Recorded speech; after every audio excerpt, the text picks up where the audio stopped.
பின்ன இந்த ஆபத்தில் எது காப்பாற்றும்னார்? ஓடியிட்ட பிச்சையும். எங்கள் பெரியவா பண்ணின தர்மம் அதை நாங்கள் அனுபவிக்கிறோம். இது மாதிரி ஒவ்வொரு குடும்பமும் அனுபவிக்கிறோம்.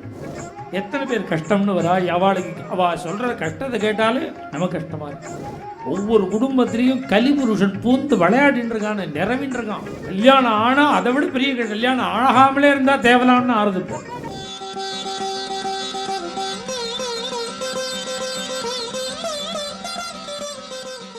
ஒரு சித்தருடைய பாடல் இது. ஆடு நாடி தேடினும் ஆனசேனை தேடினும் கோடிவாசி தேடினும் குறுக்கே வந்து நிற்குமோ. ஒரு கஷ்டம் வந்துடுது, நீ நிறைய ஆடு, அவர் இடையறவர், அதனால ஆடுன்னு ஆரம்பித்தார். நிறைய ஆடு வாங்கியிருக்க, நிறையா பூமி இருக்கு, உனக்கு நிறையா யானை கட்டியிருக்கு, சேனை இருக்குது, பெரிய கோடீஸ்வரன் மகாராஜா, கோடிவாசி, நிறைய கோடிக்கணக்காக ஐஸ்வர்யம் எல்லாம் இருக்குது. ஒரு ஆபத்து வந்துடுது, குறுக்கே வந்து நிற்குமோ, அது உன்னை காப்பாற்றுமோ? பின்ன இந்த ஆபத்தில் எது காப்பாற்றும்னார்? ஓடியிட்ட பிச்சையும். எங்கள் பெரியவாள்லாம் அன்னின்னைக்கு மகரகண்டி ருத்ராட்சம் போட்டுண்டு விபூதி இட்டுண்டு சிவ பூஜை பண்ணும். எங்கள் தாத்தா, பெரிய தாத்தா எல்லோரும் எங்கள் பெரியவாள்லாம் பண்ணுவா.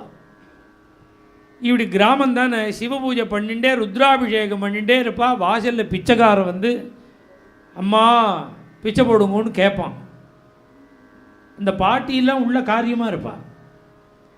பாதி சிவ பூஜையில் தாத்தா எழுதுன்னு போவார், ருத்ரன் சொல்லிண்டே போவார். ருத்ரன் சொல்லிண்டு பாதி சிவ பூஜையில் எழுந்துண்டு கையில் ஒரு பிடி அட்சதை எடுத்துட்டு ருத்ரன் சொல்லிண்டே வாசலுக்கு போய் பார்ப்பார். இந்த பிச்சைக்காரனை அவன் பக்கத்தாத்துக்கு போயிட்டான்னா அங்கே போய் இந்த அட்சதையை போட்டுட்டு வருவார். ஓடியிட்ட பிச்சையும். அது மாதிரிலாம் எங்கள் தாத்தா பண்ணின புண்ணியம்தான் நாங்கள்லாம் சௌக்கியமாக இருக்கோம். எங்கள் பெரியவா பண்ணின தர்மம் அதை நாங்கள் அனுபவிக்கிறோம். இது மாதிரி ஒவ்வொரு குடும்பமும் அனுபவிக்கிறோம். நாம் பண்ணினாதான் குழந்தைகள் க்ஷேமமாக இருப்போம். அதை முதல்ல தெரிஞ்சுக்கணும். படிக்க வச்சா போகாது, பாம்பேயில் ஃப்ளாட்டு வாங்கி கொடுத்தா போகாது, பணங்காசு வச்சா போகாது, தர்மம் வச்சா தான் சௌக்கியமாக இருப்பா. இது எல்லாம் இருந்து கஷ்டப்படுறவா எத்தனை பேரும் வேணும்னு சொல்லுங்க, நான் தரேன், லிஸ்ட்டு தரேன். பொழுது விடிஞ்சா எத்தனை பேர் பேசுகிறா, எத்தனை பேர் கஷ்டம்னு வரா. அவள் சொல்கிற கஷ்டத்தை கேட்டாலே நமக்கு கஷ்டமாக இருக்குது. இப்படிலாம் கூட கஷ்டம் உண்டா? லோகத்தில் இப்படிலாம் கஷ்டம் இருக்குது. அதுலேருந்து என்ன தெரியுதுன்னா பகவான்கிட்ட நம்பிக்கை கூடுறது. என்ன நம்பிக்கைன்னா இந்த கோஷ்டியில் சேர்க்காம நம்மளை சௌக்கியமாக வச்சுருக்கீங்க. அவ்வளவு கஷ்டம் இருக்குது. அதனால நீ பணங்காச்சு ஃப்ளாட்டு வாங்கி கொடுக்குறது, வீடு கட்டுறது, இதனால குழந்தைகள் சௌக்கியமாக இருந்துட மாட்டா.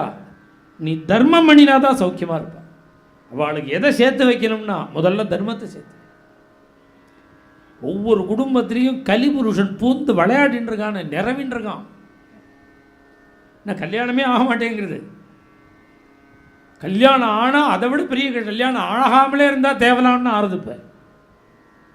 கல்யாணம் ஆகாட்டாலே பரவாயில்லேன்னு தோன்றா மாதிரி ஆறுது கல்யாணம். கல்யாணம் ஆனால் அவள் எப்போ பாய்ன்னு சொல்லுவான்னு தெரியல. இந்த அம்மா எப்போ கிளம்புவான்னு தெரியல. அவளை பற்றி கவலையே இல்லை. அவள் எப்போ கிளம்பினாலும் அவளை கல்யாணம் பண்ணிக்கிறதுக்கு ஒருத்தர் தயாராக இருக்கா. இவன் பாடு தான் மகாகணபதி மாதிரி இருக்க வேண்டும். இவனுக்கு கல்யாணமே கிடையாது. இதனால் இது எதுக்கு சொல்ல வரேன், பயமுறுத்துறதுக்கு இல்லை, இவ்வளவு கஷ்டம் இருக்குது. இதெல்லாம் தாண்டி நாம் சௌக்கியமாக இருக்கணும். குடும்பத்தில் எவ்வளவு விதமான சிரமங்கள், மனசே நிம்மதியே இல்லை. சில பேர் இங்கே வந்தால் தான் சிரிக்கிறான். நான் உங்களை சொல்லலை, நான் வேற புறத்தியார சொல்கிறேன். பொதுவாக சத்சங்கத்துக்கு வந்தால் தான் சிரிப்பு. ஆற்றுக்கு போனால் அவளால் முடியவே இல்லை. அவள் சக்திக்கு மீறி சிரமம் இருக்குது. உண்மையாக சிரமம் இருக்கோ இல்லையோ இவாளுடைய பாபம் ஸ்வீகாரம் பண்ணிட்டு கஷ்டப்படுறான்.